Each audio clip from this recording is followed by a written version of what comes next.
Welcome back. One more question. Find the wavelength of EM wave of frequency 6 into 10 to power 12 hertz. Okay. Give its two applications. चलिए application की बात भी करेंगे हम. पहले हम पता तो करें कौन सी वेव है. वेवलेंथ के हिसाब से पता चल जाएगा मुझे. और ये फ्रीक्वेंसी गिवन है. फ्रीक्वेंसी को हम लोग न्यू एन एफ कुछ भी सिंबल दे सकते हैं. ईएम वेव मतलब एक तरीके से लाइट सिग्नल, ऐसे समझिएगा. ईएम वेव क्या होते हैं? लाइट सिग्नल होते हैं. इसका फॉर्मूला ध्यान रखिएगा. C, speed of light C होती है ना, C is equal to nu lambda. ये तो फॉर्मूला है. अब आप सोचोगे ये न्यू वाला फॉर्मूला कहां से आ गया? आपने क्लास 11th में चैप्टर पढ़ा होगा, v is equal to N lambda. ये क्लास 11th में इस तरह फॉर्मूला हम लोग सिखाते हैं. v क्या होती है? वेलोसिटी. v क्या होती है? वेलोसिटी या speed of the wave. n क्या होती है? फ्रीक्वेंसी. और लैम्डा क्या होता है? वेवलेंथ. ये क्लास 11th में मैकेनिक्स वाले में, मैकेनिकल वेव में पढ़ाया था मैंने. अगर लाइट की बात करो तो ये स्पीड ऑफ लाइट सी हो गई वहां पर v की जगह पर. न्यू ये सिंबल हमारा n की जगह फ्रीक्वेंसी हो गया. और लैम्डा क्या हो गया? Wavelength. In this question frequency is given but wants to determine lambda. Now formula becomes c by nu. भाई लैम्डा निकालना था. अब c की वैल्यू हमारे पास पहले से होती है, हमें पता होता है. ये गिवन हो चाहे ना हो. कितनी होती है? 308 होती है कि नहीं होती बताओ. और फ्रीक्वेंसी यहाँ 6 into 10 to the power 12 given है. तो पहले तो हमने इसको 1/2 लिख दिया. और पावर में क्या आ गया? 10 टू पावर -4 या 0. इसको 5 कह सकते हो. 10 टू पावर -4. ये साइंटिफिक नोटेशन नहीं है. इसको हम पहले साइंटिफिक नोटेशन में ले जाएं. साइंटिफिक नोटेशन मतलब 1 डिजिट बाद डेसिमल होना चाहिए. तो फिर ये क्या लिखोगे? 5.0 10 टू पावर -5 मीटर. ये तो वेवलेंथ आ गया. आंसर आपका करेक्ट है, इसमें कोई दिक्कत नहीं, नो इशू. बट एप्लीकेशंस दो लिखने हैं. देखो जरा इस जगह गौर करिएगा. 2 एप्लीकेशंस. अभी 2 एप्लीकेशन हम तब जानेंगे जब इसका नेचर पहचाने. कौन सी वेव है? हम लोग इसका एंगस्ट्रॉम में कन्वर्जन कर रहे हैं. किसमें ले जा रहे हैं इसको?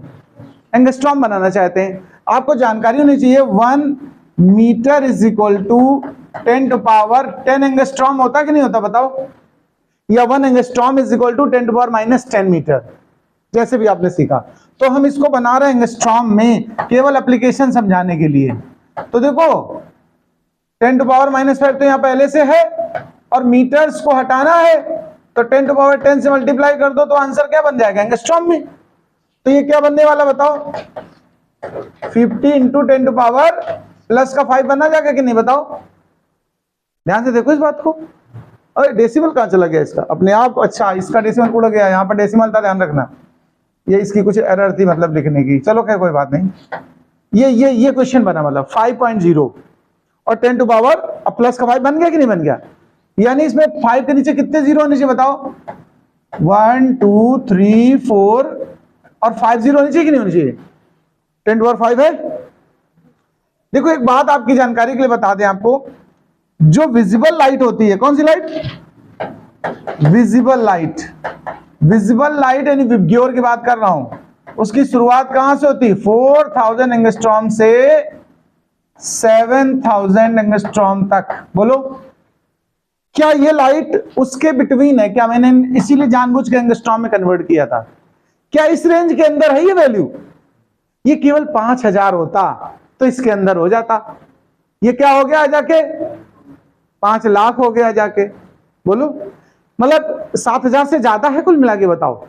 तो आपको जानकारी होनी चाहिए. स्पेक्ट्रम मैंने ईएम वेव में पढ़ाया है. अगर नहीं पढ़ा तो फिर सुन लो. सीक्वेंस समझना. वेवलेंथ का इंक्रीजिंग ऑर्डर. सबसे पहली कौन सा होता है? गामा. कौन सा होता है?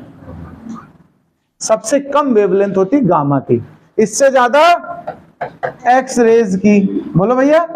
इससे ज्यादा यूवी रेज. इससे ऊपर होता विजिबल. क्या होता है? ये जो अभी बता रहे थे विजिबल. इसके ऊपर क्या हो जाती है? इंफ्रारेड. ये बिलोंगिंग इंफ्रारेड में है. किसमें है? तो पहले हम पहचाने कि कौन सी लाइट है. तो हम कहेंगे here it is infra red radiation या ईएम वेव, कुछ भी कह दें. अब इंफ्रारेड के यूज हमें पता होने चाहिए. इंफ्रारेड का यूज कहां कहां होता, 2-3 जगह हम बताते हैं आपको। एक तो स्पाई कैमरे में होता है, कहां, मैंने बताया था आपको, जासूसी के कैमरे जो होते हैं। आप ध्यान रखिए, हैज में, यानी धुंध, हैज समझते हो, धुंध, आर पार देखने के लिए इसका इस्तेमाल करता फोटोग्राफी वगैरह में। आपने सुना होगा क्रिकेटर्स की मसल्स में स्ट्रेचिंग आ जाती है, उनको ठीक करने में इससे सिकाई की जाती है इंफ्रारेड की, ठीक है। तो 2 एप्लीकेशंस आपको लिखने थे, कोई भी 2 लिख सकते हो, उनमें से मैंने 3 आपको बता दिए, लेकिन 2 यहां पर लिख भी दे रहे हैं। पहला एक, इन द ट्रीटमेंट ऑफ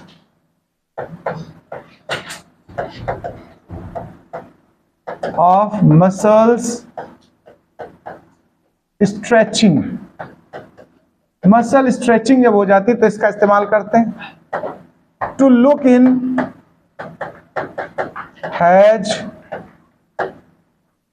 एक और लिख सकते हो, अभी क्या बताया था मैंने, स्पाई कैमरा या स्पाई फोटोग्राफी लिख दो। These are the applications, note कर लीजिए। अगर अच्छा लगा है तो लाइक सब्सक्राइब जरूर करें, लाइक करने में बिल्कुल कंजूसी ना करें, नहीं तो बैंक